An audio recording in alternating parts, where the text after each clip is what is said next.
minasyaitonir rajim. Bismillahirrahmanirrahim. Assalamualaikum warahmatullahi wabarakatuh. Alhamdulillahirabbil alamin. Wassalatu wassalamu ala asyrafil anbiya'i wal mursalin wa ala alihi wa sahbihi ajmain, amma ba'd. Alhamdulillah, anda bersama saya Dai Aiman dalam Tanyalah Ustaz, biar tahu jangan keliru. Terima kasih kepada para penonton yang terus setia bersama dengan kami pada hari ini dalam perbincangan topik fiqh, iaitu berkaitan dengan fiqh pengurusan masjid. Dan alhamdulillah, para penonton kita mungkin ada yang baru balik pada masjid, solat subuh berjemaah dan juga baca Quran ataupun baca Yasin secara berjemaah sebentar tadi. Dan sekarang ni kita nak sambung pengajian kita dalam Tanyalah Ustaz bab fiqh, iaitu bab pengurusan masjid. Dan kita bawakan kepada anda Al-Fadhil Ustaz Umar Aziz. Apa khabar Ustaz? Alhamdulillah, syukur. Dai sihat? Alhamdulillah, saya sihat Ustaz. Terima kasih Ustaz kerana bersama dengan kita pada hari ini.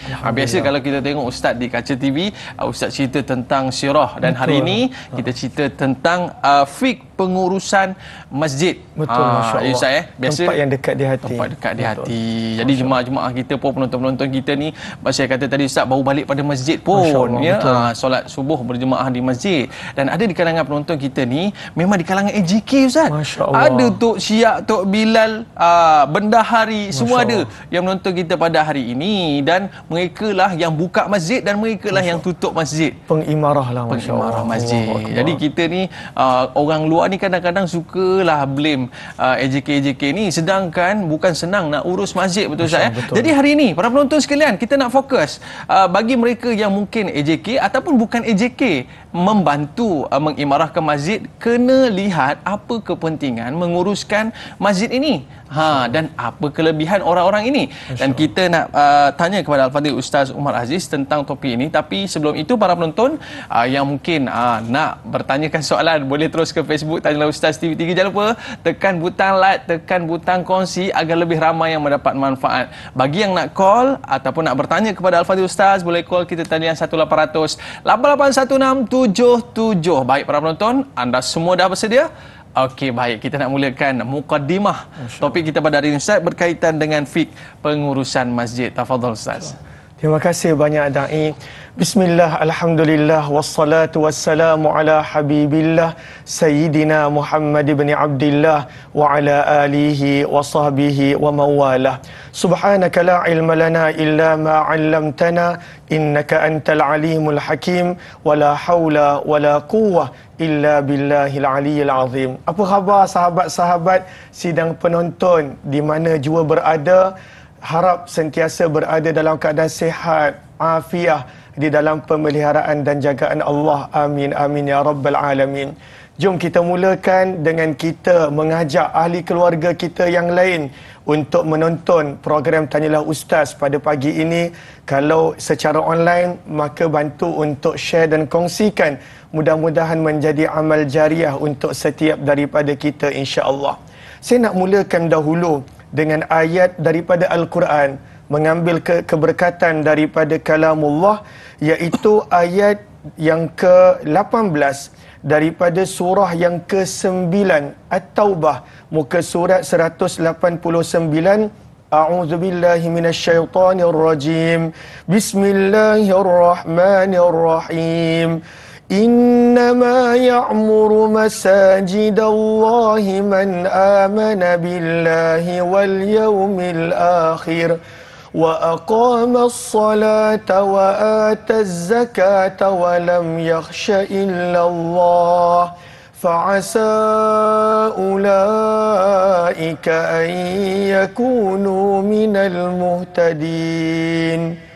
Lalu pada ayat yang ke-18 daripada surah yang ke-9 At-Taubah, macam Dai sebutkan tadi, ramai yang tergolong daripada kalangan orang yang mengimarahkan rumah Allah.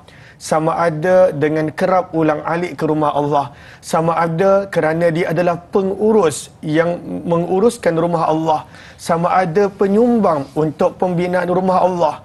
Maka apa yang kita lakukan tidak lain tidak bukan untuk kita dapat apa yang disebutkan pada hujung ayat, fa'asa ulaika an yakunu minal muhtadin. Moga-moga dengan kita berbakti dan berjasa, meluangkan masa, mengorbankan sedikit harta untuk pengimarahan rumah Allah, Allah golongkan kita di kalangan al-muhtadin, orang yang beroleh petunjuk. Dan petunjuk adalah yang kita minta dalam setiap rakaat solat kita. Ihdinas siratal mustaqim. Benda yang paling penting dalam kehidupan kita selain daripada iman adalah bagaimana kita beroleh petunjuk, hidayah dan bimbingan daripada Allah Subhanahu wa taala. Maka ini sekadar mukaddimah nak mengucapkan tahniah kepada yang mengimarahkan rumah Allah. Bukan senang, itu adalah satu pengorbanan yang besar. Mudah-mudahan Allah balas dengan sebaik-baik ganjaran, insya-Allah. Masya-Allah, itulah dia orang yang suka mengimarahkan masjid, habis masa banyak dekat masjid, Allah bagi jalan dan petunjuk kepadanya, Ustaz ya. Baik, sahabat kita di Facebook, boleh kita raikan, Ustaz? Boleh, insya-Allah. Sebab nampak bila topik menarik ni, ramai yang bagi soalan bertubi-tubi ni, Ustaz. Kita nak mulakan dengan Laila Dila Rosa. Apakah garis panduan atau kriteria yang perlu bersesuaian dengan konsep rumah ibadah yang dibenarkan Islam? Silakan, Ustaz. Allahumma salli ala habibina Muhammad wa ala alihi wa sahbihi ajma'in. Terima kasih banyak Puan Laila Dila Rosa. Maka di dalam Islam, perkataan masjid datangnya daripada masdar, daripada kata dasar sajadah yang memberi makna sujud. Daripada konteks bahasa tersebut, sujud, maka datangnya perkataan masjid, tempat sujud. Daripada zarf makan, tempat sujud. Maka daripada sudut untuk sujud dan juga untuk solat, maka kelebihan umat Nabi sallallahu alaihi wasallam adalah boleh solat di mana-mana. Daripada sudut konteks perkataan masjid, daripada sudut bahasa iaitu solat, maka kita boleh solat di mana-mana. Dan ini adalah kelebihan yang Allah berikan kepada Nabi dan umat Nabi yang Allah tak berikan kepada agama yang terdahulu. Sabda Nabi SAW mengirakan kepada kita, menceritakan kepada kita kelebihan yang baginda dapat.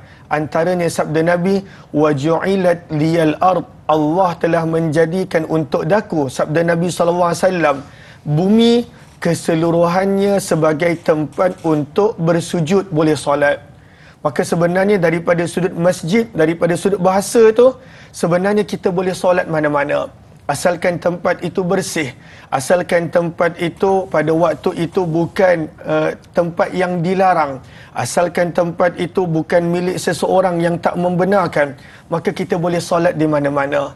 Sebab sabda Nabi SAW, dijadikan keseluruhan bumi adalah tempat untuk aku bersujud, tempat untuk aku solat. Namun masjid yang kita sedang bincangkan adalah satu konteks yang khusus, iaitu mempunyai syarat-syarat. Apakah dia? Daripada sudut syarak, daripada sudut perbincangan fiqh yang ada dalam mazhab Syafi'i, daripada sudut konteks yang para ulama telah gariskan, ianya adalah tempat yang selama-lamanya diwakafkan untuk beribadah, maka itu masjid. Maka apabila kita panggil sesuatu itu sebagai masjid, maka maksudnya pada waktu itu adalah sesuatu tempat yang diwakafkan untuk selama-lamanya untuk beribadah. Lalu dia bukan untuk tempoh 5 tahun, kemudian dirobohkan. Dia bukan untuk tempoh contohnya 50 tahun, kemudian diambil semula. Ianya diwakafkan dan pada waktu itu diniatkan untuk tujuan ibadah. Maka itu adalah antara kriteria masjid. Dan pada waktu itu siapa pun boleh wakafkan. Cuma daripada sudut konteks agama yang ada di negara kita, maka sebenarnya yang menguruskan harta wakaf dan pada waktu itu yang melakukan dengan lebih baik adalah pihak Jabatan Agama Islam Negeri. Maka setiap negeri dia ada garis panduan bagaimana pada waktu itu untuk pembinaan masjid. Antaranya tadi, tanah itu milik siapa. Maka tak boleh bina masjid atas tanah milik individu yang dia tak nak wakafkan. dia mestilah tanah wakaf, mestilah tanah tersebut milik kerajaan negeri ataupun tanah tersebut diberikan oleh pemaju. Kemudian antara faktor yang diambil kira dalam pembinaan masjid, ianya tidaklah terlalu dekat dengan masjid yang lain, dan kemudian faktor keperluan untuk jemaah mengimarahkan masjid tersebut mengikut negeri, setiapnya adalah berbeza. Tetapi daripada sudut ringkas, apabila seseorang itu dia berniat untuk mewakafkan tanah untuk pembinaan masjid, maka tempat tersebut boleh didirikan masjid mudah-mudahan insya-Allah. Dan ini satu kelebihan yang besar, sebab kita bina rumah untuk Allah, maka Allah akan bina mahligai untuk kita di syurga, masya-Allah. Baik Ustaz, yang pertama saya nak tanya, mula-mula nak bagi nama dulu Ustaz. Mungkin ada perumahan baru. Betul. Ada perumahan baru ni kan. Jadi kita nak tahu, kita nak bubuh nama masjid ke, nak bubuh nama surau ke, nak bubuh nama musola ke, ataupun kita nak ada yang surau tu dia tulis madrasah pun ada Ustaz. Betul. Macam mana kita nak tentukan nama-nama ni Ustaz? Baik. Terima kasih di atas pertanyaan, masya-Allah, di atas pertanyaan daripada dai berkenaan tentang konteks nama. Maka daripada sudut kebiasaan yang ada dalam perbincangan fiqh, maka mana-mana tempat yang diwakafkan untuk tujuan beribadah selama-lamanya, maka tempat tersebut boleh dipanggil masjid walaupun tidak didirikan solat Jumaat. Ini konteks yang ada dalam perbahasan fiqh. Dan kita pun nampak contohnya dekat negara Arab, contohnya di Mesir ataupun contohnya di Madinah, banyak tempat yang dipanggil masjid tetapi tetap tak didirikan solat Jumaat kerana ada masjid yang lebih besar ataupun istilahnya masjid jami' dan sebagainya. Maka daripada sudut perbincangan fiqh pada awalnya adalah semua tempat yang diniatkan sebagai wakaf untuk tempoh yang tidak terhad, diwakafkan terus, maka tempat tersebut boleh dijadikan masjid. Cuma dalam konteks kebiasaan di negara kita, apa yang telah terbiasa, dan dalam fiqh pun disebut kebiasaan pada waktu itu boleh dijadikan panduan dalam mengeluarkan hukum dan sebagainya. Maka masjid kita panggil adalah tempat yang boleh selama-lamanya buat Jumaat. Itu di negara kita.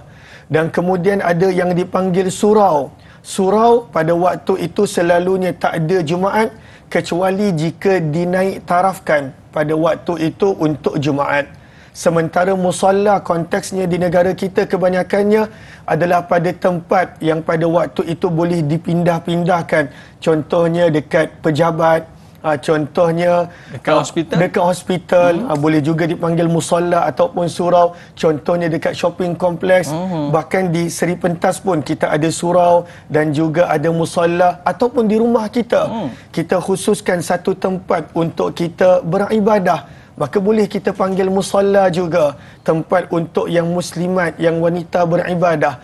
Maka itu konteks pemahaman daripada sudut apa yang biasa di negara kita. Namun yang paling penting dai, yang terakhir tadi saya sebut, sahabat-sahabat, kita mesti ada satu ruang khusus di dalam rumah untuk dijadikan tempat solat.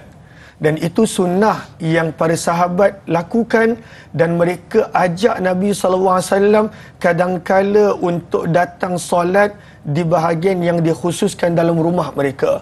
Terutamanya untuk orang yang tak dapat pergi masjid kerana sakit, orang yang kebiasaannya berada di rumah seperti wanita, maka kena ada satu tempat yang khusus untuk dijadikan sebagai tempat solat. Tak perlu ruang besar, tak perlu contohnya kita pasang mihrab, tak perlu pada waktu itu kita jadi macam bentuk masjid, tapi cukup ada tempat khusus untuk dijadikan tempat solat mudah-mudahan. Tapi Ustaz, semuanya kita boleh istilahkan sebagai rumah Allah lah Ustaz kan? Betul. Okey baik Ustaz, kita nak berehat seketika. Baik, para penonton, banyak lagi isu yang kita nak bincangkan tentang tanah wakafnya, boleh roboh, tak boleh roboh, duit masjid. Jangan ke mana-mana, kembali selepas ini. Tanyalah Ustaz, biar tahu, jangan keliru.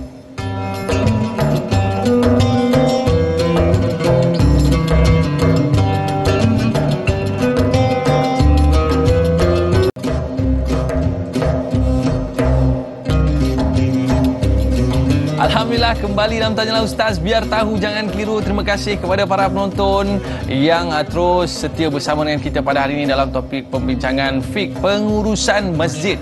Jadi dalam konteks masjid tadi Ustaz dah sebut dah boleh jadi masjid Jami'. Tapi kalau Malaysia ada satu je Ustaz, masjid Jami' dekat KL. Tapi sebenarnya masjid Jami' ni tempat kita sembahyang Jumaat, dan ada surau, ada musolla, ada madrasah dan sebagainya. Dan ada juga orang buat surau di bawah Bangsa Puri, dekat stesen minyak dan sebagainya. Cuma sahabat kita nak tanya satu soalan. Syahiralia Muhammad, bagi kawasan penempatan seperti Bangsa Puri, tingkat bawah dijadikan masjid ataupun surau, apakah dibolehkan memandangkan tak ada tempat dah untuk dijadikan tapak masjid?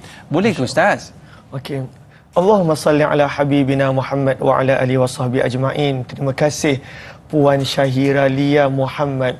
Lalu berkenaan tentang menjadikan tingkat yang tertentu, kawasan yang pada waktu itu di atasnya ada perumahan ataupun di bawahnya ada perumahan, maka adakah boleh? Maka kalaulah itu adalah daripada sudut surau, maka tidak ada masalah. Sebab surau pada waktu itu dia bukan berkekalan untuk sampai bila-bila dijadikan tempat solat. Maka contoh kita jadikan tingkat 1 sebagai surau, boleh. Kemudiannya kita nak pindahkan surau tadi contohnya ke tingkat lain pada waktu itu kerana keperluan bawah tadi untuk perkara yang lain, maka waktu itu tidak ada masalah. Sebab selalunya konsep surau ianya bukanlah pada waktu itu berkekalan dan ianya boleh dipindahkan jika benar-benar ada keperluan. Daripada sudut masjid pula, boleh tak pada waktu itu kita nak bina masjid pada tingkat yang tertentu sahaja? Contohnya tingkat level ground dan kemudian atasnya ada tempat tinggal. Kemudian ataupun atasnya masjid dan pada waktu itu bawahnya adalah tempat tinggal. Maka jawapannya dalam mazhab Syafi'i adalah boleh. Ini berdasarkan perbincangan para ulama fiqh mazhab Syafi'i, terutamanya bila kita lihat dalam kitab Tuhfah yang telah dikarang oleh ulama mazhab Syafi'i yang terkenal, Imam Ibn Hajar Al-Haythami. Kata Imam Ibn Hajar rahimahullah ta'ala dalam kitab beliau ketika mana membincangkan tentang masjid, macam kita sedang bincang sekarang, maka beliau menyebut yasihu waqfus safal dunal ulu wa aksuh. Maka sebenarnya boleh untuk dijadikan bahagian yang tertentu untuk masjid. Contohnya tingkat 1 sahaja dan kemudian yang lain sebagai contohnya tempat tinggal, boleh. Dan kita lihat macam banyak negara yang mana pada waktu itu tempatnya terhad, mereka buat begitu. Masjid, bukan surau, masjid. Contohnya pada tingkat 5. Dan pada waktu itu memang masjid hukum dia boleh solat tahiyatul masjid, boleh i'tikaf, memang hukumnya adalah masjid. Dan pada waktu itu memang tak dipindah, memang tak ditukar, maka sebenarnya tidak ada masalah. Dalam mazhab Syafi'i berdasarkan pertanyaan tadi boleh, dan ianya akan berkekalan selama-lamanya menjadi masjid, kecuali jika pada waktu itu ada sesuatu yang lebih maslahah untuk dipindahkan ke kawasan yang lebih besar dan sebagainya. Itu perbincangan lain tentang memindah sesuatu yang telah diwakafkan untuk tujuan ibadah dan sebagainya. Lalu terima kasih Puan di atas pertanyaan sebentar tadi. Harap dapat membantu insya-Allah. Okey, baik. Jelas dekat situ, tapi jangan pening-peninglah ya. Pihak Jabatan Agama Islam pun dah tentukan nak bubuh nama masjid ke surau ke kan, dan ada di bawah karya dan sebagainya. Ustaz kan.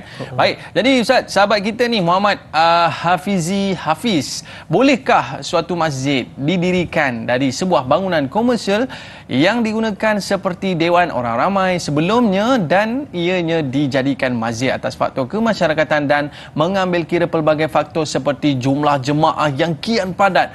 Mohon pencerahan Ustaz. Masya-Allah. Terima kasih Tuan Muhammad Hafizi Hafiz. Masya-Allah, pertanyaan yang baik.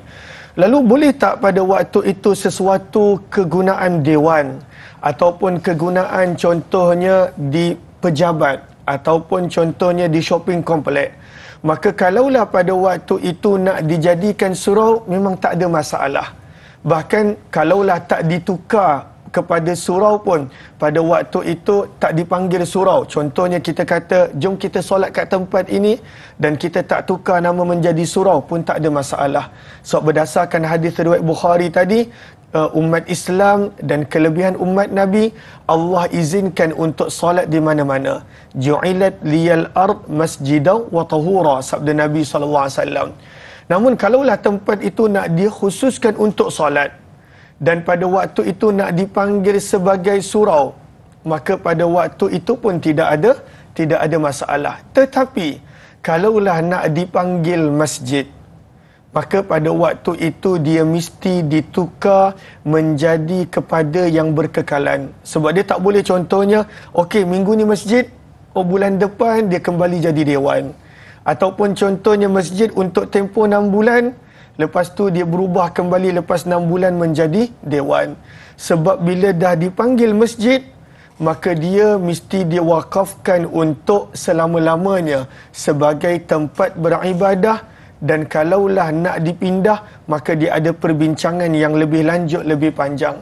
Maka daripada sudut pertanyaan Tuan Hafizi tadi, kalaulah nak dijadikan masjid, adakah boleh? Boleh. Dengan syarat pada waktu itu memang nak diniatkan untuk solat di situ bukan untuk waktu yang terhad, untuk tempoh yang selama-lamanya. Tetapi kalau dia nak tukar-tukar, kejap masjid, kemudian tak payahlah, orang nak sewa kenduri kahwin, jadi dewan balik, kemudian jadi masjid balik, maka dia tak boleh begitu. Dia mesti keluar daripada hak pemilik, mesti dijadikan sebagai wakaf dan pada waktu itu berterusan dan selama-lamanya insya-Allah. Itulah menjadi satu kesucian masjid kita Ustaz kan. Baik Ustaz, kita ada pemanggil talian. Assalamualaikum. Waalaikumsalam warahmatullahi wabarakatuh. Dai Aiman Azman Sufian dan juga Ustaz Omar Aziz.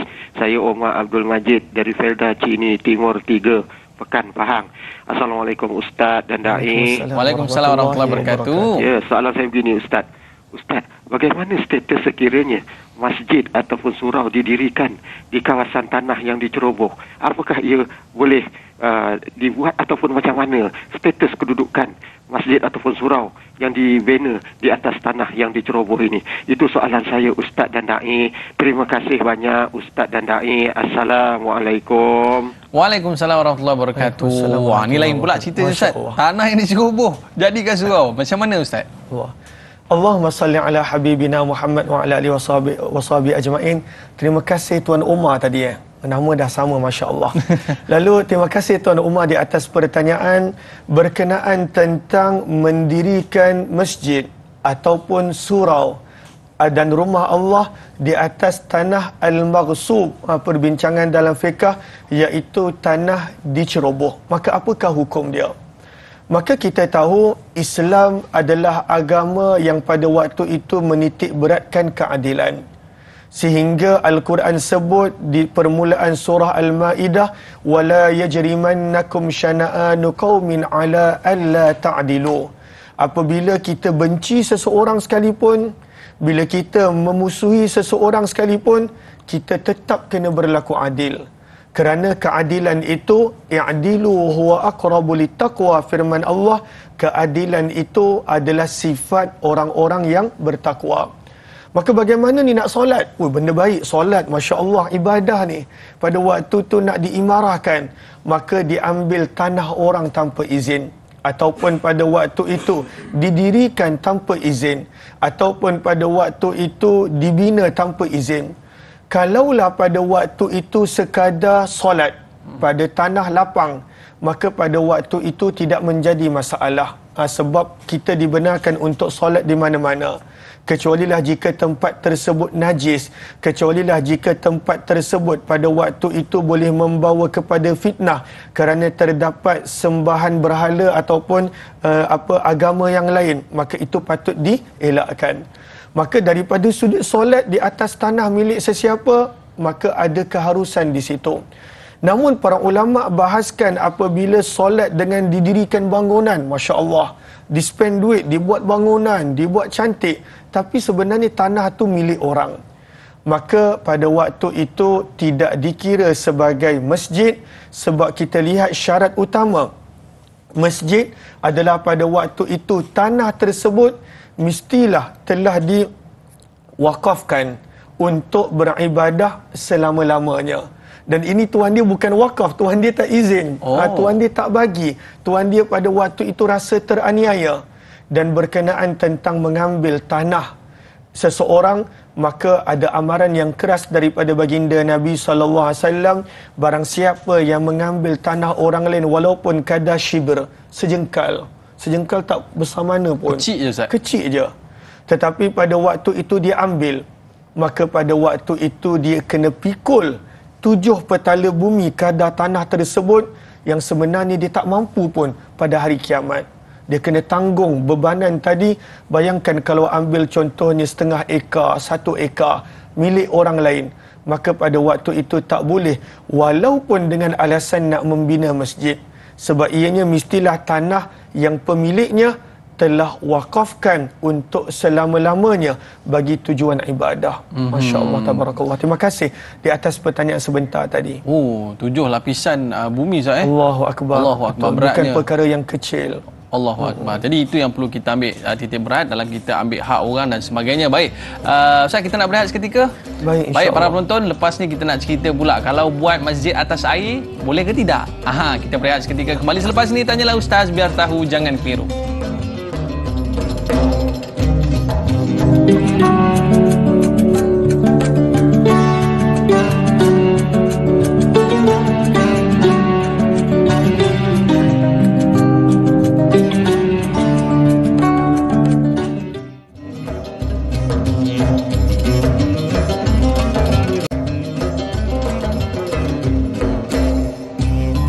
Alhamdulillah, kembali dalam Tanyalah Ustaz, biar tahu jangan keliru. Terima kasih kepada Tok Siak kita, Tok Bilal kita, Ketua Muslimat kita yang mengimarahkan masjid. Tanpa anda, mungkin masjid dan surau kita tak dapat nak diimarahkan, tak dapat nak dihidupkan, dan pengajian-pengajian di surau dan di masjid itu cukup penting untuk penduduk-penduduk tempatan. Baik Ustaz, kita nak sambung lagi.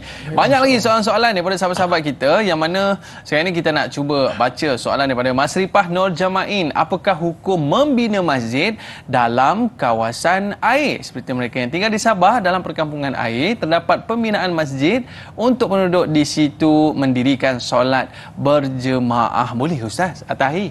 Masya Allah. Allahumma salli ala habibina Muhammad wa ala alihi wa sahbihi ajma'in. Maka kita lihat istilah ini pada zaman kita dipanggil masjid terapung.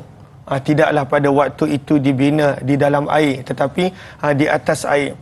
Maka daripada sudut keharusannya, maka pada waktu itu tidak ada masalah. Sebab last kali pada waktu itu pembinaan tersebut, dia punya tiang asas, dia punya tiang tetap pada waktu itu ke dasar yang mana terdapat tanah. Dan pada waktu itu, kalaulah ianya disediakan oleh pihak jabatan, pihak negeri, ataupun disediakan oleh pemaju, ataupun diwakafkan oleh pemilik secara individu, maka pada waktu itu tidak ada masalah jika niatnya pada waktu itu diwakafkan berterusan untuk pembinaan rumah Allah Subhanahu wa taala, maka tidak ada masalah. Dan mungkin akan datang, wallahu alam, dalam air pun akan dibina masjid, maka pada waktu itu tidak ada masalah, asalkan niat kawasan tersebut diwakafkan untuk beribadah bukan pada tempoh yang terhad dan ianya diniatkan selama-lamanya.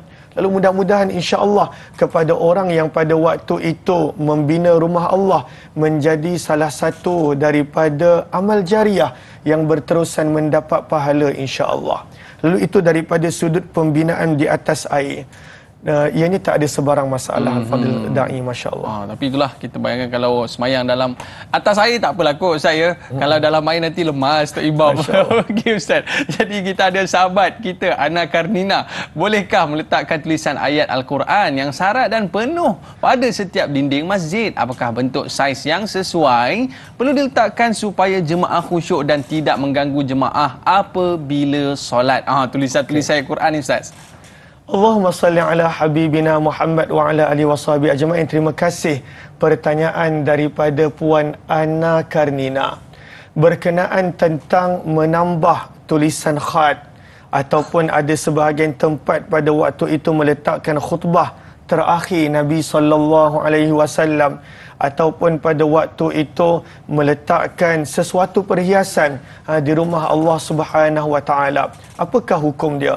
Lalu kita nak bincangkan tentang pada waktu itu tulisan Al-Quran. Maka hukum yang ada di dalam mazhab Syafi'i ada dua pendapat. Pendapat yang ada di dalam mazhab Syafi'i, Imam Nawawi ada sebutkan dalam kitab beliau yang terkenal At-Tibyan fi Adabi Hamalatil Quran. Maka kata Imam Nawawi, ianya adalah makruh. Makruh. Makruh bukan apa? Imam Nawawi pada waktu itu menyebut ianya adalah makruh sebab Al-Quran pada waktu itu bertujuan untuk dibaca, diambil pengajaran, ataupun pada waktu itu takut diganggu kekhusyukan para jemaah.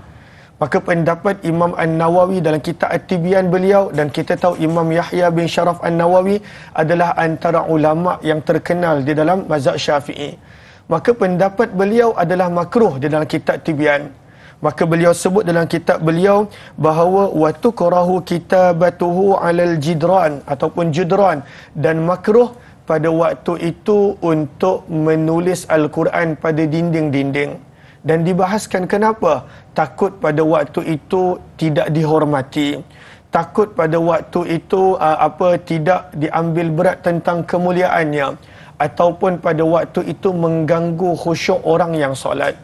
Dan bila kita cerita mengganggu khusyuk orang yang solat, maka sebenarnya teguran untuk saya adalah kadangkala bila kita pakai pakaian yang mempunyai tulisan pada belakang kita, pada waktu itu taklah salah sebab pakaian tersebut menutup aurat.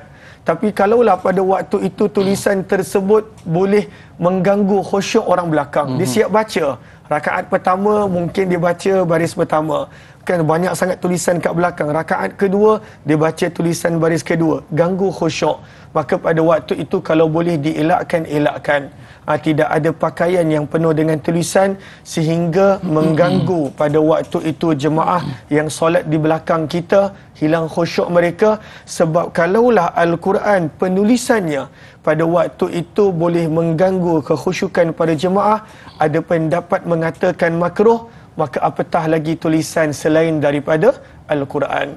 Namun pandangan yang kedua yang banyak diguna pakai di negara kita, bahkan di mana-mana di negara, bahkan contohnya di Madinah, di Masjid Nabawi pun kita lihat penuh dengan tulisan Al-Quran. Pandangan yang kedua adalah harus dan ianya adalah boleh. Dan pada waktu itu dijadikan dalil untuk menjadi peringatan. Sebab kadang-kala kita tak buka Al-Quran, kita sibuk, kita pada waktu itu tak sempat nak baca Al-Quran. Maka sambil-sambil kita tunggu solat, kita tengok dinding, dapat baca satu ayat. Satu ayat pahala dia besar da'i, Masya Allah. Satu ayat pada waktu itu menyamai akan contoh 10 pahala, bukan satu huruf, menyamai 10 pahala. Maka pandangan yang kedua yang kita nampak, fatwa yang dikeluarkan oleh Jordan dan juga Mesir dan banyak negara, tajuzu kitabatul ayatil Quraniyah, maka diharuskan penulisan Al-Quran pada dinding dan sebagainya. Dan pada waktu itu dasarnya adalah peringatan, dan peringatan wadzakir fa inna dzikra tanfa'ul mukminin. Maka pada waktu itu itulah pandangan yang dipegang di negara kita sebagai peringatan. Dan sebenarnya bagus juga. Kan kadang-kala bila kita masuk masjid ada tulisan surah Al-Mulk, maka tanpa sedar peringatan untuk kita lupa baca surah Al-Mulk. Kalau tidak, lupa nak baca. Sibuk memanjang, tak ada masa. Lalu sebagai peringatan tak ada masalah, dan itulah hukum yang dipegang oleh kebanyakan masjid di negara. Mudah-mudahan insya-Allah. Jadi yang tak bolehnya adalah pakai baju yang bertulis, Ustaz. Tulis pula juara bina badan 2020. Patutlah jadi tok siap. Masya-Allah. Okey, Ustaz, ada tambahan daripada soalan ayat Quran tadi. Al-Shali dia tanya, apakah hukum penulisan ayat Quran yang terdapat di dinding masjid yang mana diletakkan terlalu rendah, dan jika dipegang atau terpegang ayat Quran tersebut, adakah perlu ada wudu? Masya Allah. Terima kasih Al-Shal di atas pertanyaan. Lalu ayat Al-Quran, firman Allah di dalam Al-Quran, di dalam suratul Waqi'ah, surah yang kita baca, dan ianya adalah surah yang bagus untuk diamalkan. Abdullah bin Mas'ud, beliau perintahkan ahli keluarga dia untuk baca surah Al-Waqi'ah supaya pada waktu itu rezeki dipermudahkan. Surah yang bagus untuk dibaca setiap hari. Lalu dalam surah Al-Waqi'ah firman Allah, la yamassuhu illal mutahharun, tidaklah disentuh Al-Quran kecuali orang-orang yang suci. Maka adakah pada waktu itu sekadar Al-Quran yang berada di hadapan? Sebenarnya apa-apa yang ada penulisan Al-Quran, adabnya, tuntutannya, sikapnya adalah pada waktu itu perlu di dalam keadaan wuduk. Walaupun di dinding, dan kita tak ada keperluan pun nak sentuh dinding. Tapi kalaulah pada waktu kita nak sentuh cantiknya khat dia, cantiknya tulisan dia, maka ya perlu dalam keadaan berwuduk. Sebab itu adalah perintah yang ada di dalam Al-Quran untuk tidak disentuh kecuali dalam keadaan bersuci. Harap dapat menjawab pertanyaan Al-Syal sebentar tadi. Mudah-mudahan insya-Allah. Tapi kalaulah dikatakan tak sengaja, mungkin kerana terlalu rendah dan pada waktu itu tak sengaja, maka pada waktu itu tidaklah mengapa. Baik Ustaz. Tak mengapa. Kita nak cerita lagi pasal ayat Quran yang ada dekat masjid ni Ustaz. Kita masih lagi dalam perbincangan ayat Quran ni Ustaz. Aisyah Ica ada soalan. Selain tulisan ayat suci Quran, bagaimana pula dengan penggunaan tulisan digital elektrik yang diletakkan pada bahagian hadapan dinding masjid sebagai satu kaedah pemberitahuan kepada jemaah mengenai pelbagai aktiviti serta maklumat berkaitan dengan masjid? Ada yang terpasang sewaktu jemaah sedang solat tak khusyuk kita Ustaz. Macam mana tu? Allahumma salli ala habibina Muhammad wa ala alihi washabihi ajma'in. Terima kasih di atas pertanyaan Aisyah Ica. Lalu istilahnya adalah berkaitan dengan teknologi. Maka daripada sudut keharusan, maka pada waktu itu ianya adalah harus. Bahawa pada waktu itu kita dah bincangkan tentang perbahasan penulisan Al-Quran pada dinding. Cumanya zaman kita dah canggih, dia tak tulis pada dinding dah. Sebab kalau pada tulis pada dinding, nak tukar-tukar ayat tu susah. Nak ukir pada dinding susah nak tukar ayat tu. Tapi ianya pada waktu itu dalam bentuk contohnya digital. Pada TV mungkin, ataupun pada skrin, ataupun pada waktu itu ada board yang LED yang pada waktu itu berubah-ubah. Maka ianya termasuk dalam perbincangan pada soalan sebelum daripada ini, pendapat yang asal yang disebutkan oleh Imam Nawawi ianya adalah makruh kerana itu bukanlah tujuan Al-Quran diturunkan dan pada waktu itu ianya boleh mengganggu kekhusyukan di dalam ibadah solat. Namun pendapat yang kedua yang banyak dipegang pada zaman kita, yang banyak dipegang oleh mana-mana negara, bukan sekadar negara kita Malaysia, adalah ianya adalah harus dan ianya tidak menjadi masalah, dan Islam pun tidak ada masalah dengan contohnya penambahbaikan untuk masjid dengan teknologi pada masjid. Maka kita lihat pada zaman Nabi berapa banyak kali pembesaran Masjid Nabawi berlaku. Pada zaman Umar bin Khattab berlaku pembesaran. Pada zaman pada waktu itu Uthman bin Affan berlaku penambahbaikan. Setiap zaman berlaku penambahbaikan pada Masjid Nabawi dan Masjidil Haram dalam keadaan sewaktu zaman Nabi masih hidup, dalam keadaan pada waktu zaman sahabat masih hidup. Maka sebenarnya jawapannya hukumnya adalah harus. Tidak ada masalah untuk kita gunakan digital, untuk kita gunakan teknologi, tak ada masalah. Asalkan pada waktu itu bila kita solat imam tu masih kat depan. Janganlah nanti akan datang mungkin pada waktu tu imam dekat tempat lain, maka hanya ada gambar dia sahaja yang pada waktu itu mungkin sebab ianya tak mustahil. Teknologi semakin lama semakin canggih, tapi daripada sudut penulisan ayat Al-Quran maka tidak ada masalah. Cuma kebimbangannya adalah pada waktu itu mengganggu khusyuk para jemaah. Maka pada waktu itu mungkin boleh diletakkan tinggi sedikit Ataupun kalau tak keberatan, mungkin boleh di-off-kan selepas iqamah. Akan selalunya TV tersebut, skrin tersebut diperlukan untuk maklumkan yang dah masuk waktu iqamah, dan diperlukan untuk dia punya alarm ataupun dia punya bunyi dan sebagainya, mungkin boleh di-off-kan dan sebagainya. Ataupun macam sebahagian masjid yang kita pergi da'i, pada waktu itu bila masuk je waktu iqamah, automatik skrin tersebut berubah menjadi hitam. Dia boleh set pada waktu itu. Kalau aircon pun kita boleh set, bila dia nak off automatik, maka sebenarnya teknologi tersebut pun boleh. Itu lebih baik. Tapi daripada sudut keharusan, adakah harus? Para ulama menyebut pada waktu itu harus, dan dalilnya adalah supaya ayat Al-Quran ataupun hadis ataupun kata-kata para ulama tadi menjadi peringatan untuk kita yang cepat sangat lupa, lalai, alpa dan leka. Terima kasih di atas pertanyaan Aisyah Ica.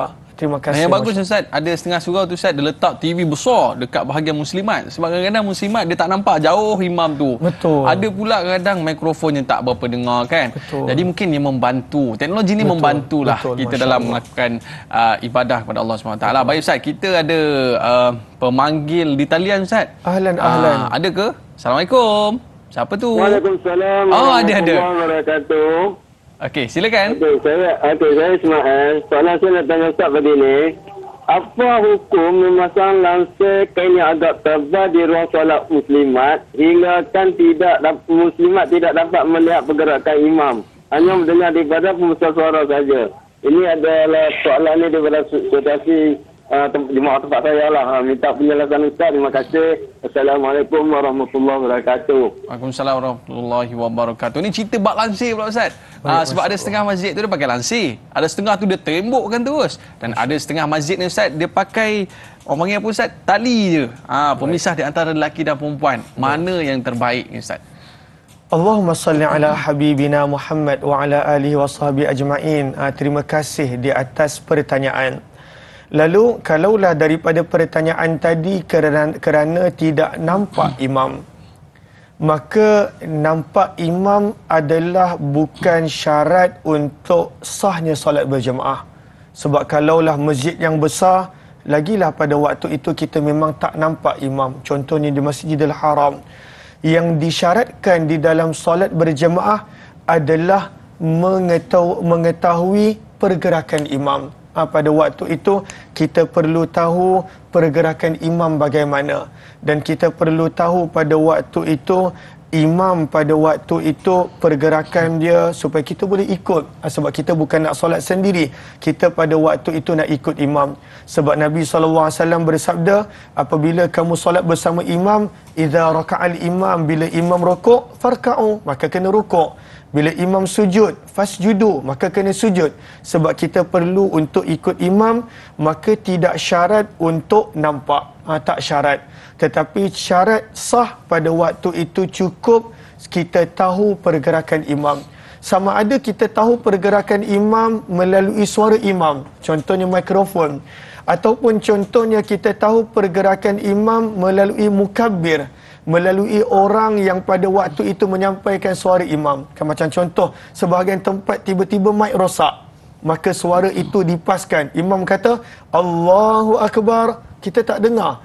Tetapi suara jemaah yang pada saf belakang-belakang tu, dia menyampaikan suara imam pada waktu itu pun boleh. Akan tetapi, perbahasan tentang tembok, perbahasan tentang langsir, perbahasan tentang halangan untuk jemaah muslimah pada waktu itu dibahaskan daripada sudut surau. Daripada sudut surau. Sebab ada sebahagian dalam kitab mazhab Syafi'i pada waktu itu dibezakan hukum di antara surau dan masjid. Maka syarat untuk kita mengikuti imam, kalau dalam masjid tidak ada masalah. Sebab masjid pada waktu itu keseluruhannya dikira sebagai satu tempat. Sama ada atas, kanan, kiri, bawah, belakang dan sebagainya dikira satu tempat. Akan tetapi selain daripada masjid, maka pada waktu itu antara syarat untuk iqtida, untuk ikut yang ada dalam mazhab Syafi'i adalah makmum tadi dia boleh sampai kepada imam dalam keadaan dia tak perlu untuk berunduk. Dia boleh sampai pada imam. Kerana kalau dia boleh sampai kepada imam, menggambarkan pada waktu itu kawasan tersebut dikira satu. Kalaulah dia tak boleh sampai kepada imam, contohnya muslimat, pada waktu itu depan dia ada tembok dan dia perlu pada waktu itu pusing ke belakang, kanan dia tak ada laluan untuk sampai kepada imam, maka itu perbahasan yang lain yang ada dalam fiqh. Sebab itu kalau kita perasan ada sebahagian surau, dia ada dewan solat dalam surau, yang mana pada waktu itu imam solat di situ, tapi ada juga jemaah yang solat di luar surau, di bahagian kanan kiri anjung surau. Maka kalau kita perasan ada sebahagian surau yang benar-benar faham tentang apa yang dimaksudkan dalam perbincangan fiqh, maka pada waktu itu dia ada laluan di sebelah kanan kiri surau. Sebab selain daripada masjid, syarat dia makmum kena sampai kepada imam tanpa perlu berunduh. Itu perbahasan lain yang lebih panjang dalam perbincangan fiqh, mudah-mudahan insya-Allah. Okey, baik. Terima kasih kepada Fadil Ustaz. Jadi kepada para penonton, nak tanya juga kepada anda semua, dekat surau anda pasang aircon ke pasang kipas? Bil elektrik tinggi ke tak tinggi? Selepas ini kita nak tinjau satu soalan kepada Fadil Ustaz. Para penonton jangan ke mana-mana, kembali selepas ini. Tanyalah Ustaz, biar tahu, jangan keliru.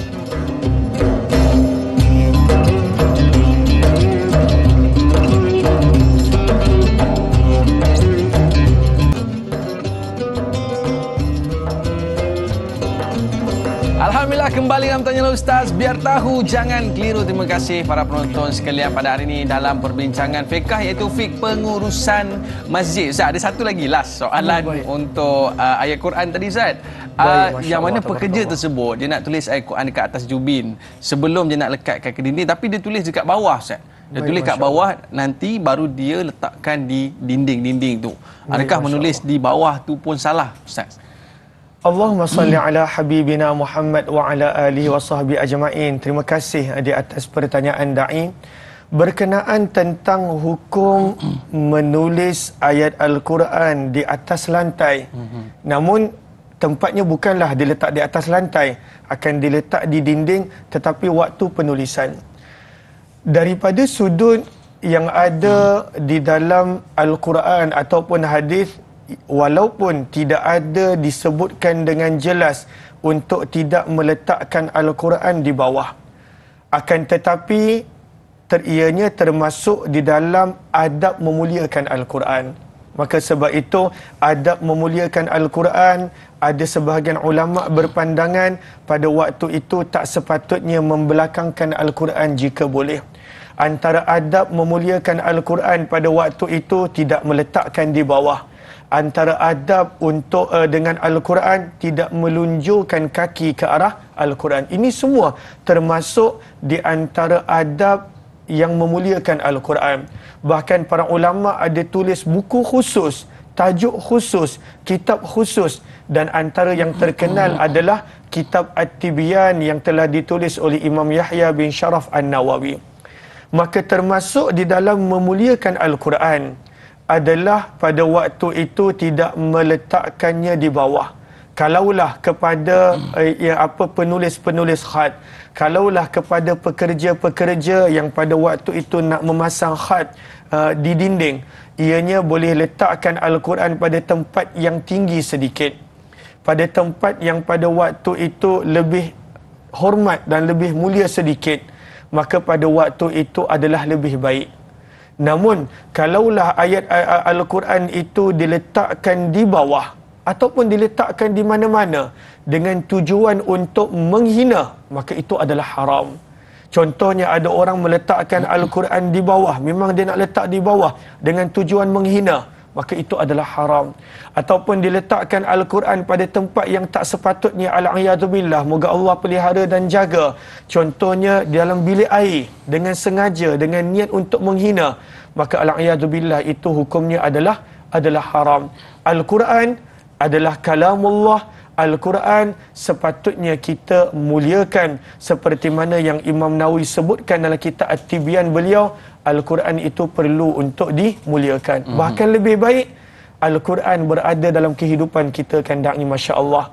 Saya pasti setiap daripada kita sibuk, tapi pada waktu itu satu hari kalaulah kita dapat baca dan ambil terjemahan satu ayat, supaya pada waktu itu kita boleh bawa dalam kehidupan seharian kita, insya-Allah. Baik, mudah-mudahan. Jadi bila kita lihat di kiri kanan kita, depan belakang, banyak surau dan masjid yang berada di Malaysia ni Ustaz. Ini yang kita rasa seronok sangat. Tetapi Ustaz, ada yang pilih-pilih masjid, dia nak yang sejuk je. Yang sejuk je dia pergi Ustaz. Jadi sahabat kita Jura Azlin Sufian ni, dia nak tanya satu soalan, apakah hukumnya memasang atau meletakkan aircon dan kipas angin di dalam masjid? Adakah ianya satu kemestian kerana sekarang ini banyak masjid-masjid yang memerlukan sumbangan ataupun wakaf peralatan tersebut?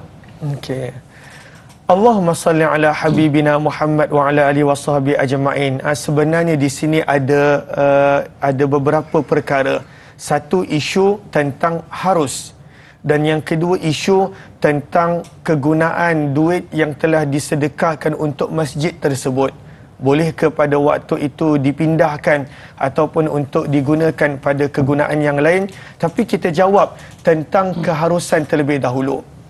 Maka Nabi SAW, masjid pada zaman Nabi adalah tanah. Masjid pada zaman Nabi adalah tanah. Dan ketinggiannya pun tidaklah tinggi. Dan ianya sekadar ditutup dengan pelepah-pelepah kurma. Bila hujan, basah. Sebab itu kita pernah lihat dalam hadis bagaimana Nabi SAW pada malam ganjil daripada Ramadan, Nabi sujud dalam lecak. Sebab dia punya atap adalah pada waktu itu sekadar pelepah kurma. Dan tanahnya dan hamparannya adalah tanah. Orang yang mula-mula pada waktu itu menukar atap masjid, dan orang yang mula-mula pada waktu itu meletakkan hamparan pada masjid adalah Uthman bin Affan radhiyallahu anhu. Beliau dengan kekayaan dia bukan guna duit orang lain, dia guna duit dia. Pada waktu itu dia telah beli rumah-rumah yang berada di kanan Masjid Nabawi, di belakang Masjid Nabawi, dan sedikit di bahagian kiri Masjid Nabawi. Sebab belah kiri Masjid Nabawi ada rumah Ummahatul Mukminin. Beliau telah beli dan beliau telah tukar daripada pelepah kurma kepada atap yang tak kena hujan. Dan pada waktu itu banyak para sahabat hidup. Dan kemudian daripada tanah, beliau telah letakkan pada waktu itu sesuatu yang lebih selesa dan sebagainya. Begitu juga pada zaman Nabi SAW. Zaman Nabi pada waktu solat maghrib, isyak dan subuh, pada awalnya hanya menggunakan pelepah kurma yang dibakar. Dia jadi macam ubur yang pada waktu itu digunakan pada waktu malam. Orang yang mula-mula membawa pelita, membawa cahaya dalam masjid Nabi adalah Tamim Ad-Dari. Dia import daripada Syam. Dia tengok Syam pada waktu itu maju, maka dia bawa daripada Syam, dan Nabi SAW tak berkata apa-apa. Nabi SAW bahkan mendoakan untuk Tamim Ad-Dari radhiyallahu anhu pada tahun 9 Hijrah, seperti mana engkau menerangkan rumah Allah, semoga Allah menerangkan kehidupan dan juga pusara kamu. Nabi mendoakan. Maka daripada peristiwa-peristiwa yang berlaku ketika mana para sahabat tukar daripada ubur kepada pelita yang lebih canggih, Uthman bin Affan tukar atap yang dibuat pada zaman Nabi kepada yang supaya hujan tak masuk, hamparan kepada hamparan yang lebih elok, maka daripada sudut hukumnya adalah harus. Tidak ada masalah. Tidak ada masalah nak meletakkan aircon, tidak ada masalah nak meletakkan kipas, tidak ada masalah mungkin pada waktu itu nak meletakkan fountain, air pancut supaya pada waktu itu sejuk. Tidak ada masalah untuk menambah teknologi. Sebab kalaulah ianya ada pada zaman Nabi SAW, mungkin pada waktu itu para sahabat pun lakukan. Sebab kita nampak bagaimana masuknya penulisan khat dalam Masjid Nabawi, masuknya pada waktu itu lampu elektrik yang dibuat oleh kerajaan Uthmaniyah ke dalam Masjid Nabawi. Dan ini adalah peristiwa yang berlaku yang mana kita akan sambung daripada sudut hadis pula selepas ini tentang keharusan yang diambil oleh para ulama berkenaan tentang meletakkan aircon dalam masjid dan sebagainya. Okey, tapi jangan lupa tutup aircon tu dah keluar sembahyang Betul, subuh tadi Masya ya. Allah. Jadi biar je kan. Dan jangan waktu subuh pasang kuat sangat. Jangan Masya pasang Allah. kuat sejuk jemaah. Baik, Sejuk, kita dah Masya tamat di Allah. TV3 Ustaz. Baik, insya-Allah. Terima kasih kepada para penonton TV3. Nak tahu sambungannya selepas ini, kita nak sambung lagi 30 minit di TV9. Jangan ke mana-mana, kembali selepas ini Tanyalah Ustaz, biar tahu jangan keliru.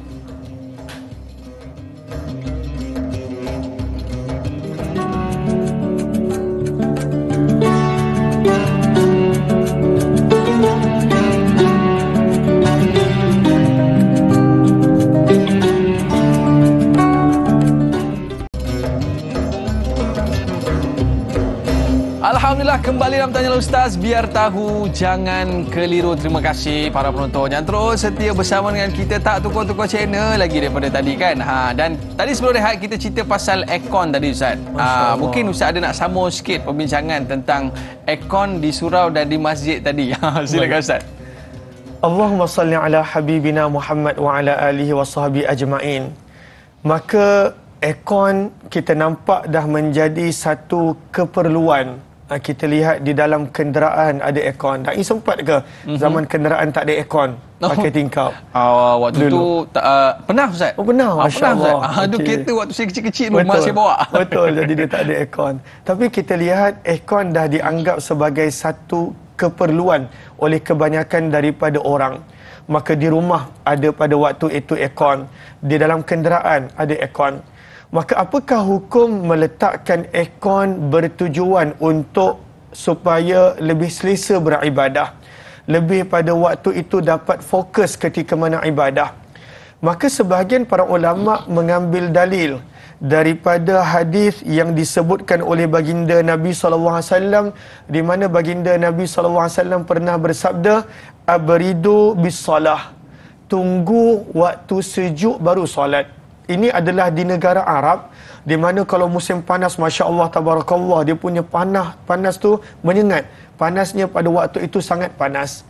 Maka para ulama hadis, contohnya Imam An-Nawawi, ketika mana menafsirkan kenapa Nabi SAW bersabda, abridu bis salah, tunggu sejuk dulu untuk solat zuhur, tunggu beberapa ketika dulu supaya sejuk baru solat.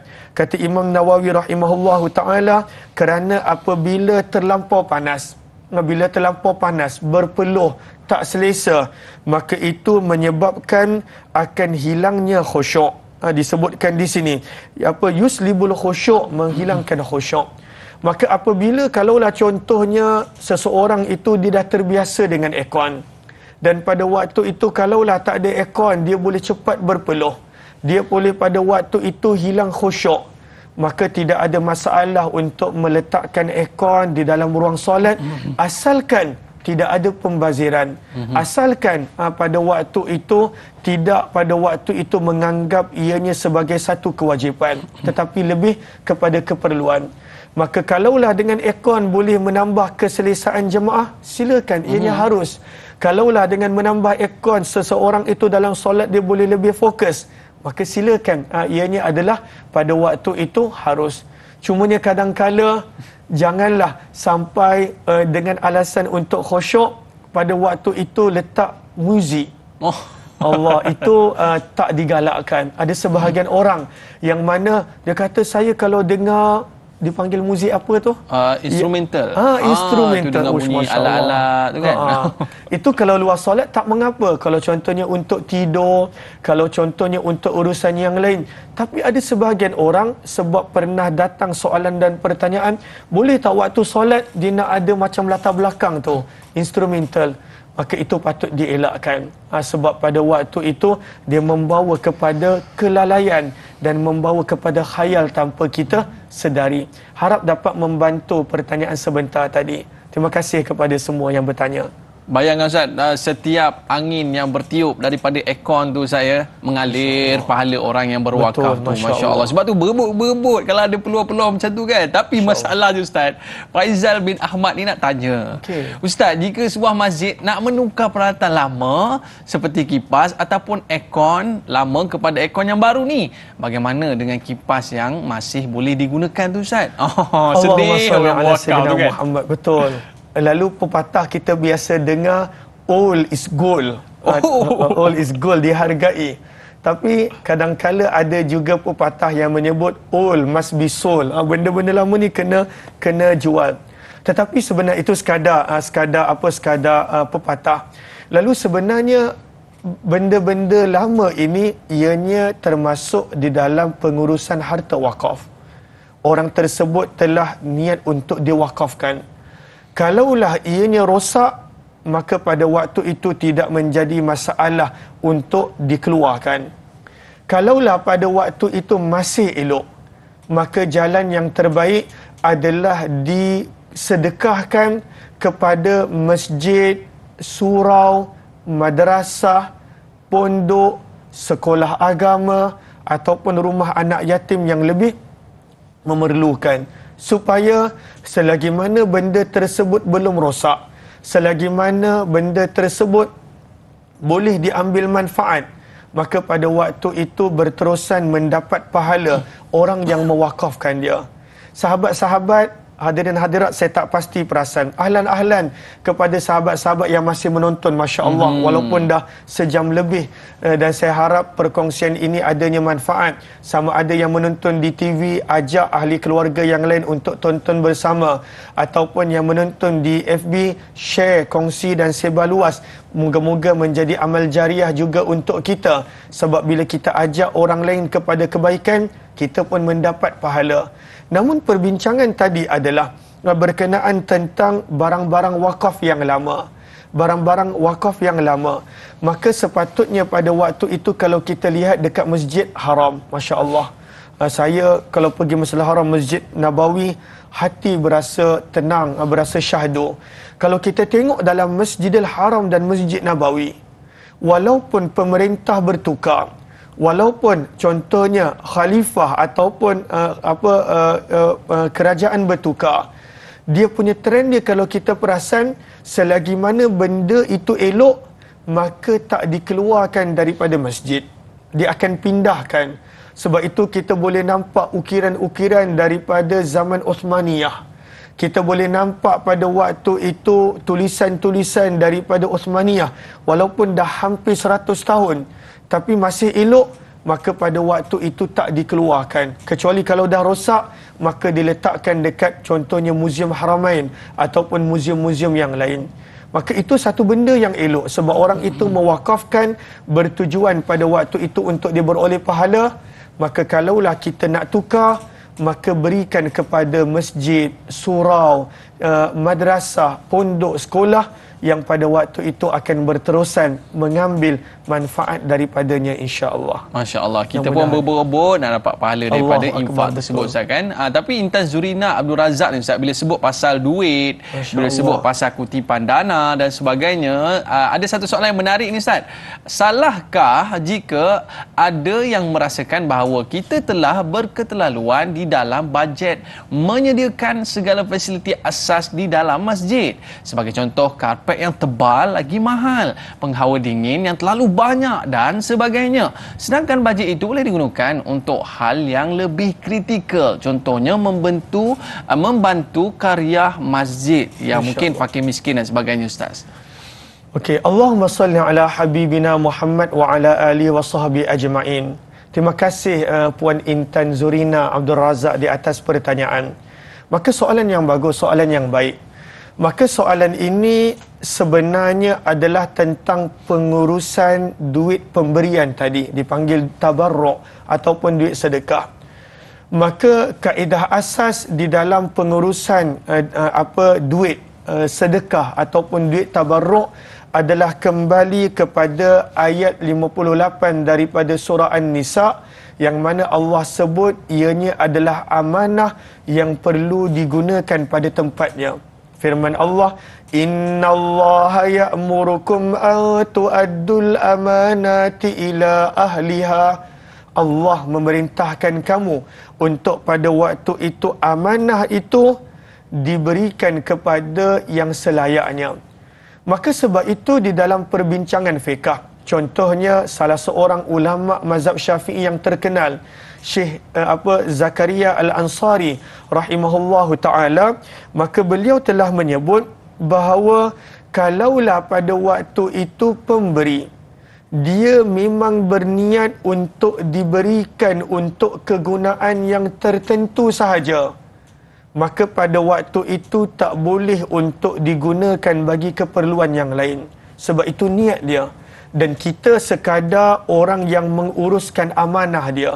Contoh, kalaulah contoh ada sebahagian masjid memang terang-terang dia telah sebut ini adalah tabung pembinaan masjid, maka kena gunakan apa duit yang ada dalam tabung tadi sebaik-baiknya untuk pembinaan masjid semata-mata.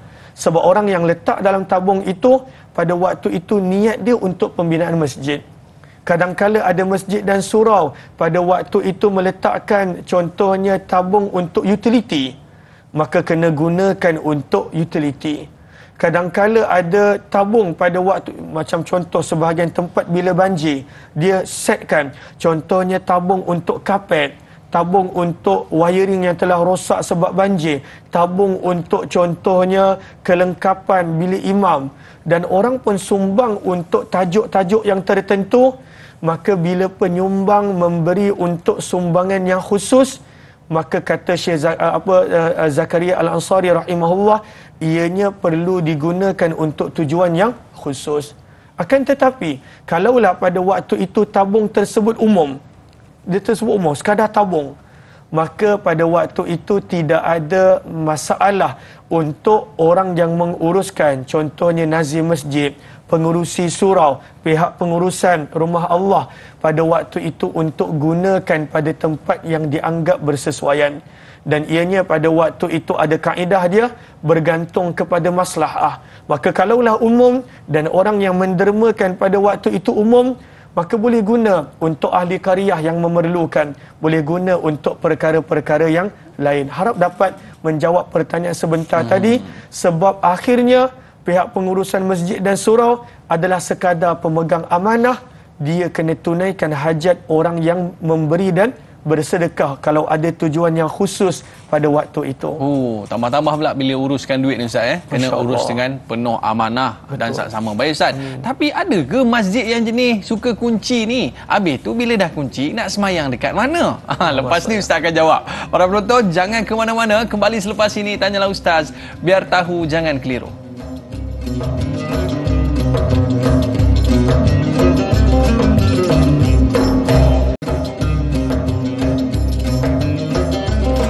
Alhamdulillah, kembali dalam Tanyalah Ustaz, biar tahu jangan keliru. Terima kasih para penonton yang terus setia bersama dengan kita pada hari ini dalam topik perbincangan fiqh pengurusan masjid. Ada setengah orang ni Ustaz, dia tak terlibat pun dengan AJK masjid, AJK surau, tapi setiap hujung minggu Ustaz, dia bawa anak-anak dia kan, jom kita bawa baldi, bawa berus, jom kita cuci toilet masjid. Dia buat aktiviti dan dia bersihkan kawasan masjid Ustaz. Dan dia kalau boleh tak nak orang tahu pun, dia nak jadi sebahagian daripada orang yang mengimarahkan masjid. Orang kata tak perlu tunggu jadi AJK pun Ustaz, kadang-kadang Ustaz kan. Tak jadi perlukan kepada jawatan. Tak perlukan kepada jawatan. Baik, kita nak cerita bab kunci masjid ni Ustaz. Baik, masya-Allah. Baik, ada sahabat kita ni ada satu soalan menarik, Saziatul Siddiq, bagaimana hukumnya jika segelintir masjid ditutup, dikunci pada ruang solat? Ini kerana menyukarkan bagi segelintir musafir untuk mendirikan solat dengan keadaan bersih dan sempurna. Masya-Allah. Terima kasih Puan Saziatul Siddiq di atas pertanyaan. Tapi Da'i, sebelum saya pergi pada soalan ini, saya seronok tadi tentang poin pada waktu itu membersihkan masjid. Lalu saya nak ambil sepotong ayat daripada Al-Quran, iaitu ayat yang ke-125 daripada surah yang kedua Al-Baqarah, muka surat yang ke-19, di mana Allah berfirman kepada Nabi Ibrahim, wa ahidna ila Ibrahim wa Ismail an tahhira baitiya lit-ta'ifina wal-'akifin war-ruk'is sujud. Maka pada ayat ini firman Allah Subhanahu wa taala, dan kami perintahkan kepada Nabi Ibrahim dan Nabi Ismail untuk membersihkan rumah kami. Masya-Allah. Lalu sebahagian para ulama tafsir menyebut perbuatan membersihkan rumah Allah pada waktu itu adalah perbuatan Nabi Ibrahim dan Nabi Ismail. Tahniah kepada contohnya para Syiah. Tahniah kepada orang yang pada waktu itu memang dia membersihkan rumah Allah, sama ada bergaji ataupun tidak. Kadangkala di dalam sistem carta organisasi Masjid Surau, yang kita anggap paling tinggi imam sebab dia memimpin solat. Tapi sebenarnya orang yang memimpin rumah Allah, sebenarnya ini adalah tugas yang Allah suruh Nabi Ibrahim dan Nabi Ismail buat. Tugas para Nabi. Maka sebab itu betul kata da'i, kalaulah kita ada waktu lapang, kita pergi masjid 5 minit, 10 minit, kita minta izin daripada pada waktu itu pengurusan Masjid Surau untuk kita bersih. Ajak anak-anak, ajak keluarga, bersihkan bilik air, bersihkan tandas, bersihkan persekitaran, sebab rumah Allah adalah tanggungjawab kita bersama. Masya Allah, tabarakallah. Kembali kepada pertanyaan Puan Saziatul Siddiq tadi, minta maaf Puan Saziah, dia mungkin tertunggu-tunggu jawapannya berkenaan tentang menutup masjid. Maka di dalam kitab mazhab Imam Syafi'i yang terkenal, Al-Majmu', yang telah dikarang sebahagian besarnya oleh Imam An-Nawawi rahimahullah, tapi Imam Nawawi tak sempat habis tulis. Masya Allah, tabarakallah. Maka Imam Nawawi ada membahaskan bahawa boleh pada waktu itu menutup masjid, tapi ada syarat dia. Kata Imam Nawawi, la ba'sa bi ighlaqil masjid fi ghairi waqti salah. Syarat yang pertama, menutup masjid tadi bukanlah pada waktu solat. Waktu solat tak boleh tutup, kerana orang pada waktu itu nak solat. Cumanya da'i zaman kita, orang solat pada waktu itu tak semua mampu solat awal waktu, walaupun itu yang paling afdal, itu yang terbaik. Tapi kerana ada urusan, kerana ada meeting, kerana dalam perjalanan, kerana ada pelbagai urusan, maka ada orang yang pada waktu itu tak mampu, tak sempat nak solat di awal waktu. Maka kalaulah selagi mana trend kebiasaannya ada orang solat, maka sebaik-baiknya jangan ditutup masjid. Sebab untuk solat ataupun pada waktu solat tak digalakkan untuk menutup masjid. Dan yang kedua, sebabnya adalah lisiyanatihi aw lihifzi alatihi. Syaratnya, tujuan dia mestilah ada sebab. Contoh yang Imam Nawawi berikan adalah untuk tujuan keselamatan. Maka kalaulah masjid ditutup bukan pada waktu solat, kalaulah masjid ditutup untuk tujuan keselamatan, contoh pada waktu itu takut TV diambil, peralatan, contohnya sound system, sound system mahal-mahal sebahagian masjid diambil. Kadang-kadang suara saya yang tak sedap ni, bila guna sound system yang best, dia jadi macam Masjidil Haram. Masya Allah. Lalu kalaulah sound systemnya mahal, harga puluh ribu, takut dicuri, ataupun tabung masjid pada waktu itu takut diambil, moga Allah beri petunjuk kepada orang yang mengambil tabung masjid ataupun peralatan masjid. Mudah-mudahan Allah beri petunjuk. Maka kalaulah dengan tujuan keselamatan, kata Imam Nawawi boleh. Namun, tetapi, sebaiknya bila kita dengar pertanyaan daripada Puan Saziatul tadi, adalah pihak masjid pada waktu itu sediakan ruang yang selesa untuk solat. Dan kalaulah muslimah pada waktu itu ada birai dia, dipanggil birai, penutup, tirai, ada tirai dia, ada tempat tertutup dia, bukan ada lampu, suis lampu kat luar, ada pada waktu itu kipas dia. Nak tutup tempat solat kerana keselamatan, silakan. Sebab memang ada keharusan, bukan galakan, ada keharusan. Namun pada dalam masa yang sama, sediakanlah tempat untuk musafir. Dan tandas janganlah kunci.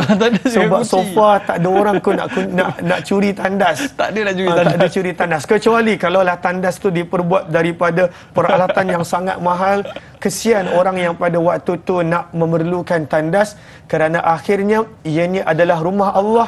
Kita sepatutnya gembira bila ramai orang yang mengimarahkan rumah Allah, sebab hakikatnya kita dah boleh mendekatkan orang kepada Allah Subhanahu wa taala. Tapi Rosdin Samah ni Ustaz, dia tanya bab kunci masjid ni kan.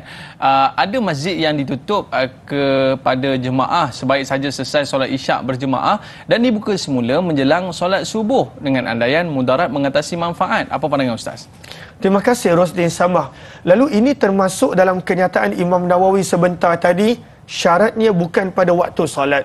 Maka lepas daripada Isyak dalam pukul 10, pukul 11 ke atas itu bukan waktu solat. Dan yang kedua, mesti ada tujuan, contohnya kerana keselamatan. Tapi kalaulah contohnya masjid tu memang tak ada apa-apa, sound system pun tak ada, ataupun pada waktu itu sesuatu yang nak dicuri pun tak ada, maka sebenarnya tak perlu untuk ditutup. Supaya boleh diimarahkan, supaya pada waktu itu boleh ditunaikan solat. Tetapi kalaulah pihak pengurusan masjid bertegas nak tutup, maka carilah solusi, bina contohnya wakaf, bina contohnya pada waktu itu tempat wuduk dan contohnya bilik air yang luar daripada kawasan dikunci. Sebab sebenarnya kita kena ingat, kita berjaya dekatkan seorang pada waktu itu kepada Allah. Bila dia solat, bila contohnya pada awal dia mungkin nak buang air je, tapi aku dah halang-halang kat masjid, aku solatlah tahiyatul masjid, kita dapat pahala. Dah halang-halang aku basuh tangan dekat tempat wuduk ni, aku ambil wuduk, maka dapat pahala. Mudah-mudahan insya-Allah kita bila lakukan sesuatu, asasnya adalah dengan niat mengasihi orang lain, memudahkan orang lain, maka Allah pasti bantu memudahkan urusan kita insya-Allah. Okey, baik Ustaz, itu dia. Itu ayat dia.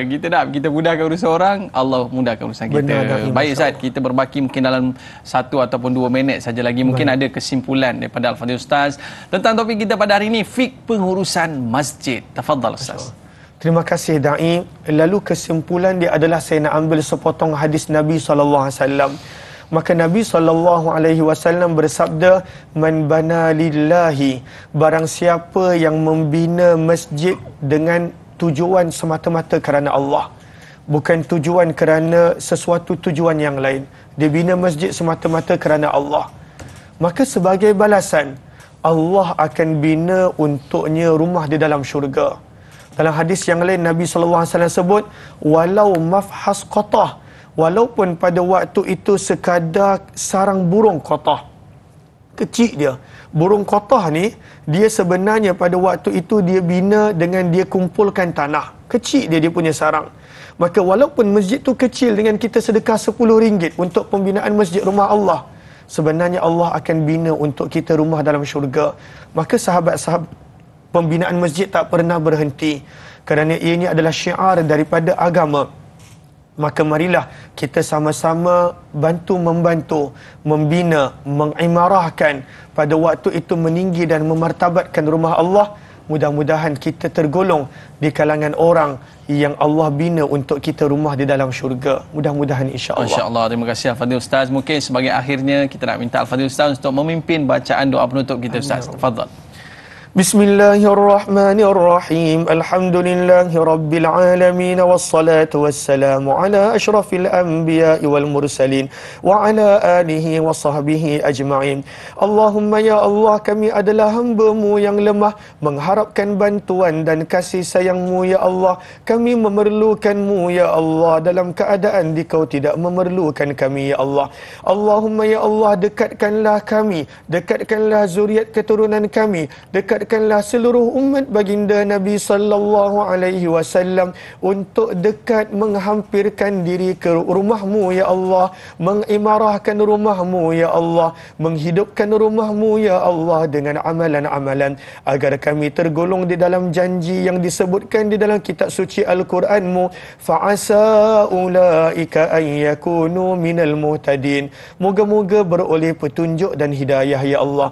Allahumma ya Allah, Dikau jadi jadikanlah semua mereka yang terlibat dengan pengurusan masjid dapat diberikan petunjuk untuk menguruskan masjid dengan sebaik-baiknya ya Allah, menjadi wasilah dan perantaraan agar lebih ramai yang mendekatkan diri dengan rumah-Mu ya Allah. Allahumma ya Allah, dikau balaslah dengan sebaik-baik ganjaran kepada semua yang mengimarahkan rumah-Mu ya Allah dengan cara masa mereka, harta dan kudrah mereka ya Allah. Allahumma ya Allah, kepada semua yang telah menyaksikan program ini dan semua majlis ilmu ya Allah yang telah menjayakan program ini dan semua majlis ilmu ya Allah, dikau permudahkanlah urusan mereka ya Allah. Balaslah mereka dengan sebaik-baik ganjaran dunia dan akhirat ya Allah.